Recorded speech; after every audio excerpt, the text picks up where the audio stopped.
educator, and interdisciplinary innovator with over 2 decades of experience driving transformative change.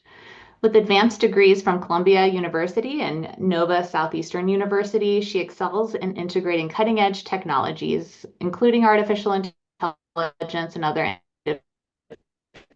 tools into public health, education, and workforce development. Assistant Bureau Chief Dr. Love has led critical initiatives in program evaluation, pandemic response, and community health strategy. Her expertise lies in designing equitable, data-driven solutions that empower diverse populations and organizations to achieve measurable success. Passionate about leveraging program evaluation to assess impact and foster continuous improvement, Dr. Love ensures sustainable, transformative results in every initiative she leads. As a respected consultant, speaker, and educator, she seamlessly combines technology, compassion, and evidence-based practices to redefine what is possible in public health and education. Welcome, Dr. Love. We're so happy to have you here today. Thank you so much. I'm going to share my screen and kick off our presentation. So thank you so much for having me in this session. Happy New Year to everyone. And like I said, it's such an honor to kick off 2025. So my name is Dr. Ashley Love. Thank you so much for that introduction. And in today's session, I'm going to talk about AI in the context of prevention and give you some practical tools and applications for our modern practice. Of course, it's only 20 minutes, so I'm just going to give you the cursory or the basics of AI. So some of you are more versed in AI, some of you may not. So I'm going to go on the premise that we are not using AI to its fullest extent. And by the end of this 20-minute lecture, you're going to at least get one best practice for adopting AI technology in the prevention workforce, and also understand the role of potential pitfalls and of use of AI in prevention. So the question is, why does this matter right now? Why are we talking about AI, and why is it so important in our work? Well, I was looking at some of the statistics. As you heard in my bio, I'm an epidemiologist. I love data. I love statistics.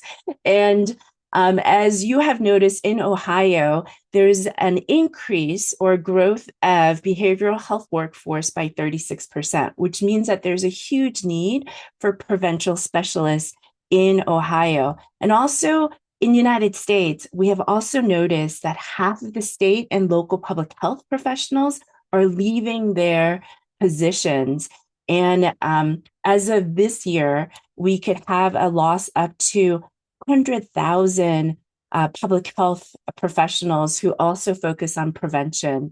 So there's a huge need to educate the workforce, and also there's a resources allocation issue as well. So before we start thinking and applying AI, I just want us to think about what AI is. So give you a basic definition of what AI is. And of course, when you think about AI or artificial intelligence, these images come up, correct? So the Terminator, the whole end of the earth, all these artificial machines taking over. So there's not a lot of positive connotation per se, just because I think the sci-fi writers, as well as the uncertainty and the dynamic progression of AI, is making us feel uneasy. Those of us even, adopting the technology pretty quickly, we're still weary and cautious about what it can do. So what is AI? In a simple way, it's a computer or machine that is programmed to think like us and learn like humans. So we can use AI as a tool, but it is, I know, in the media and everywhere else, it's saying that it's going to take over, right? So the question that I'm going to ask all of you is, have you used AI recently? And a lot of you may say, no, I haven't used AI in my regular work, life, etc. But when you think about it, you are. So those of you who have Apple products or iPhones, if you have Alexa or Amazon products, these virtual assistants understand your voice commands and able to respond to you. So the more you connect or interact with these Siri and Alexa, it's learning from you. And then, of course, today's Friday. I know on weekends I like to sometimes binge on Netflix. And you notice that Netflix give you these personalized um, recommendations of shows that you may like to watch over the weekend. And what it's doing is over the years of your Netflix subscription, it is analyzing your viewing history and it's able to suggest shows that you may like. So you probably noticed that it is much better at predicting what you would like than probably a couple of years ago because it has collected all that data. I know it sounds scary, but at the same time, it is very exciting because the AI is powered by data. AI learns from large amounts of data from the internet, image, text, voice, you name it, it's learning it. And like humans, it's learning from those data like experience.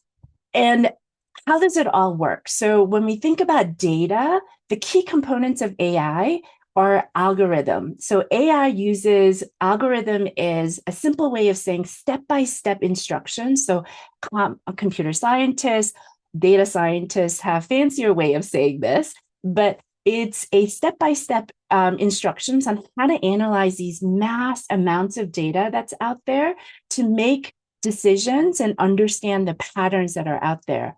What's unique about AI is it's learning from the process. It's not just static, it's actually dynamic. So the more data that it's being trained on, the more accurate the decisions and prediction would be. And so it's a very exciting time, but at the same time, it's very uneasy, like I said, because there's so much data out there. So you probably heard of structured, unstructured data, meaning that it could scrape data from social media, the internet, you name it, any data source that we have, it's able to collect it, store it in a database. And if you remember, there's so much data that's out there that we are unable to analyze at this point. But right now with AI, we're able to process it. So what kind of data for us as a prevention specialist and also public health professionals, health records or any of the vital records that we get our hands on or images, we can use that as an input. And then what's happening is the algorithms, step by step, models and things to analyze the data. And in order to do this, you need a lot of CPUs or lots of fancy chips that you probably heard of in the news, where you need specialized chips and also power and memory to run all these algorithms to make sense out of all this information. So it's learning, AI learns from the input, and eventually what's happening is it's making predictions and decisions based on the data that is input into the AI. So remember, all the data that's created, it's created by us humans. However, what some of the terms that you're probably noticing are machine learning, right? Deep learning, and then lastly, generative AI or Gen AI. So what do all these terms mean? I know it's like an alphabet soup and all of us are so busy trying to, get through the day, making sure everyone's healthy and making sure we're doing all that work. However, in order to understand what artificial intelligence is a big umbrella term. So it's not just one thing where I think in 2022 November, when OpenAI came up with ChatGPT, we thought a lot of the public thought that, oh, AI is generative AI, but the artificial intelligence is an umbrella term that actually houses various different subjects. So within artificial intelligence, there's machine learning, which is an algorithm that actually performs different things in different platforms to look at different processing. And then deep learning is a type of machine learning that mimics our neural network, so our brain, and does a lot of fancy processing, such as natural language modeling processing, meaning it's able to take our everyday language or text space and make it predictive in terms of giving that information back and forth that you see in the chat GPT. So what is generative AI? Why is it so popular? And how is it used in our day-to-day work and personal setting? Well, Gen AI, to simply say it, it generates new content. Not only is it learning and understanding and predicting information, it's able to generate new knowledge based on what is inputted. So it has come a long way, even within the last 2.5 years now, where for example, for ChatGPT, it came with 3.0, and then now 3.5, 4.0, and then you see all these different industries. So OpenAI with ChatGPT, Google with Gemini, Microsoft with Copilot, Claude with Anthropic, which are some of the popular Gen AI tools that you can use, as well as some of the image generated tools that you can use. This was created with DALL-E. So you're putting in information, it's asking you to create. So it's getting better and better in terms of utilizing these tools. So you're wondering, like I said, we only have 20 minutes and I cannot go very deep into the architecture of generative AI, etc. However, I would love to talk about how we can leverage Gen AI in our work. So to give it a context, for example, let's say we want to focus on mental health. So looking at the statistics, 1 out of 6 youth experience mental health disorder, according to the National Alliance on Mental Health Illness in 2024 data. And when you look at the Ohio data, looking at the Ohio Youth Risk Behavior Survey based on 2021, 31.4% of the teens experience poor mental health days. It's a good proxy measure. Like I said, those of you who are in mental health specialty, for example, I'm not going to focus on specialized diagnosis. Just want to talk in general terms to give you a example. So here you go. So this is an issue that you are presented with, and you're trying to figure out, like when I worked at the state, for example, one of the things that we experience is lack of resources, lack of time, lack of personnel to do so many different things, correct? So how can we leverage AI? So you want to start small and focus on small tasks. So some of the things that you may be tasked to do as a public health or prevention specialist is to create FAQs about mental health for teens. Also, these days, social media is one of the main communication for campaigns. So you may be tasked to do that. And also, a third thing would be coming up with a workshop that is focused on preventing mental health and educating the population on how for prevention and awareness. So how do you do all this in a short period of time? And also leveraging the work that you've done over the years to make it better and relevant for this population at this point. So instead of talking in general terms, I'm going to use ChatGPT as OpenAI tool. This is the free software that you can go use. I'm sure when I looked at the statistics, about a fourth of American population does use generative AI. Those of you who haven't used it, take a look. You do have to create an account.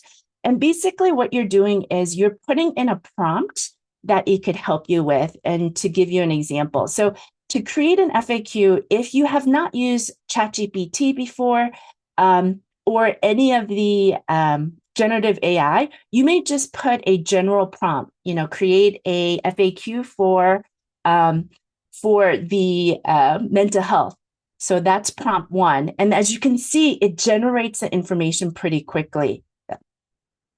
However, as you are working with the ChatGPT or Gen AI, you can actually come up with more specified prompts. So those of you who have done survey research before, you may actually go with prompt two. There's a handout that you can see. I know it's going pretty quickly on the screen, and it can actually specialize the FAQ for Ohio population.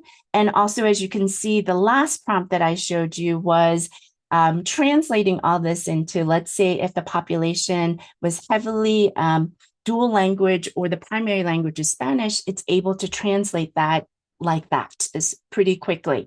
So this is quite amazing in terms of, so the prompts that I put in was the general FAQ. And then the second prompt, as you can see, is a little bit more specified. And like I said, because of the time, I am going to go to the next slide and kind of give you some tips.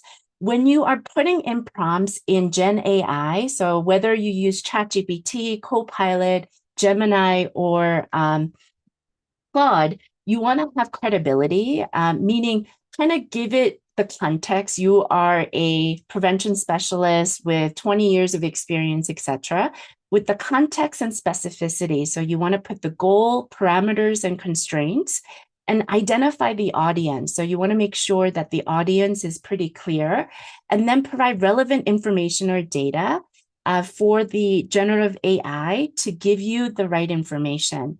Also, you can include tone and style, as well as the grade, reading grade level. So you can actually create FAQs for high schoolers for this generation, because I know that there's all these different jargons and things for different generations, and you can tailor it. And you want to encourage iteration, meaning you could go back and forth and come up with more specified versions of it. So if you're still unclear, here's some other questions to kind of ask as you're writing the prompts. Is the purpose clear? Does it include relevant information?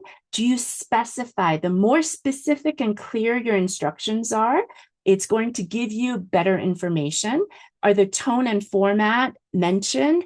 And is there room for creative interpretation? Because I think you can put some personality, some different kind of engagement for different population for creating these FAQs, as well as social media campaigns. As you can see, like I said, there's a handout for the social media campaigns. I know sometimes it's really difficult to come up with things that are relevant. As you can see, you can come up with the FAQs as well as the social media that is associated with the FAQs, and as well as creating a workshop. So those of you who have done a lot of workshop, for example, you can create workshop uploading some of the workshop documents as well into ChatGPT to create more tailored workshop for your audience. So like I said, by no means this is an exact science. Those of you who, like I said, have been in the field, you know the questions that you need to ask. And this is a really great starting point or a draft to come up with our questions and also our products in a short amount of time. So what is the role that AI plays in AI and public health education? Well, if you're still skeptical about using AI, if you go to the CDC website, you could see that CDC actually uses Gen AI to produce content. And what they do, and what my advice to all of you is, have human experts review the material that ChatGPT or generative AI comes up with to just ensure that it's the right message. Interestingly enough, AI is able to create what you call hallucination. So information that they create that is not, creative and it's new, but it may not be relevant or it may be false. So AI can play a role in prevention, so efficiency, accuracy, and scalability. And also you can talk to your community, academia, healthcare, and public health departments with utilizing AI to help you craft some of these messages. Another great thing about AI is it's able to integrate large amount of data from multiple disciplines.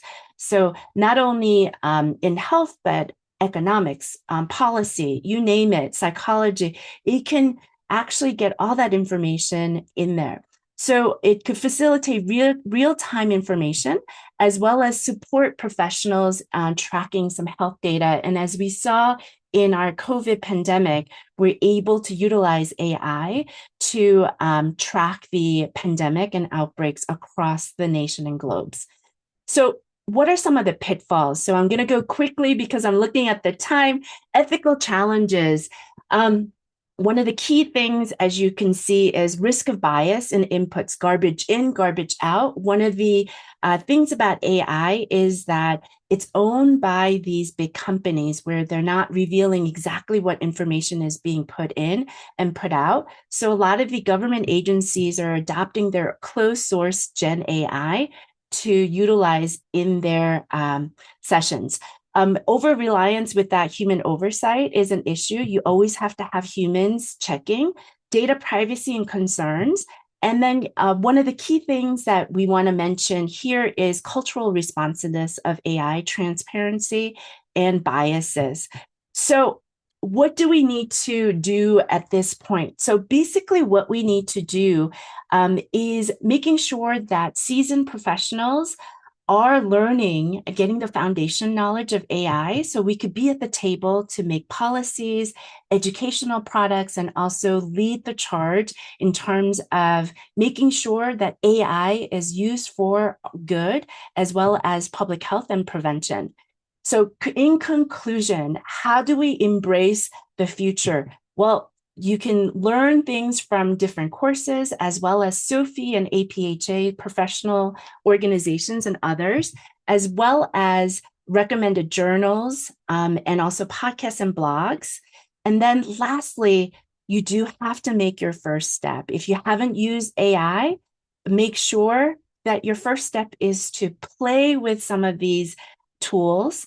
And if you have any questions or want to reach out, after the echo session, please feel free to contact me here. Thank you. And I apologize, I'm 1 minute over. Thank you. Thank you, Dr. Love. We in Echo we stick pretty firmly to these timelines, and it's really hard to get expertise. Maybe sometimes someone's life's work into 20 minutes, and that is the tall order that we assign our subject matter experts.